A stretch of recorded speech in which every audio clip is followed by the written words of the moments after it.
Okey, depan aku ni ada sebuah Honda CR-V second model lah, yang nombor 2 lah.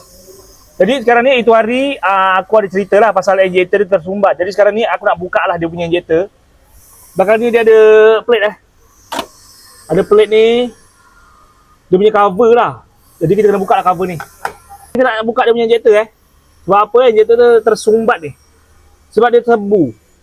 Jadi sekarang ni kena buka dia punya pipe ni lah. Ini pipe hose daripada fuel pump pergi ke depan lah. Okey, kita congkel saja ini untuk safety biar jangan dia punya klip ni patah lah. Okey. Jadi sekarang ni kita buka lah dia punya klip ni lah. Tolak ke depan. Okey, tolak ke depan. Lepas tu dia punya klip ni tarik. Sap. Keluarlah minyak kat situ.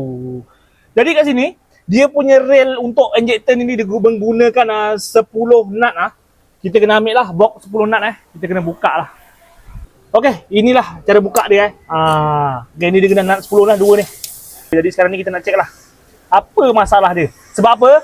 Kalau kita bawa kan, tiba-tiba satu masa tu dia akan jadi sebu, akan jadi 3 silinder. Jadi kita nak check lah apa masalah dengan injector ni lah. Jadi dia punya wire ni, dia punya soket ni dia punya untuk wire pun sangkut. Kita kena buka sekali ni lah. Ini untuk wiring dia wiring injector lah.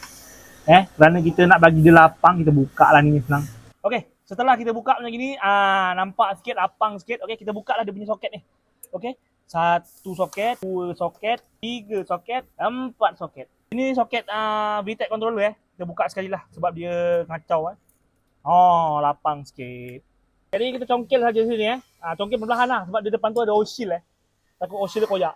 Okey. Inilah injector dia. Okey. Injector bukan main kotor lagi Apa nanti kita akan buat video lagi lah. Apa-apa cara gas lah.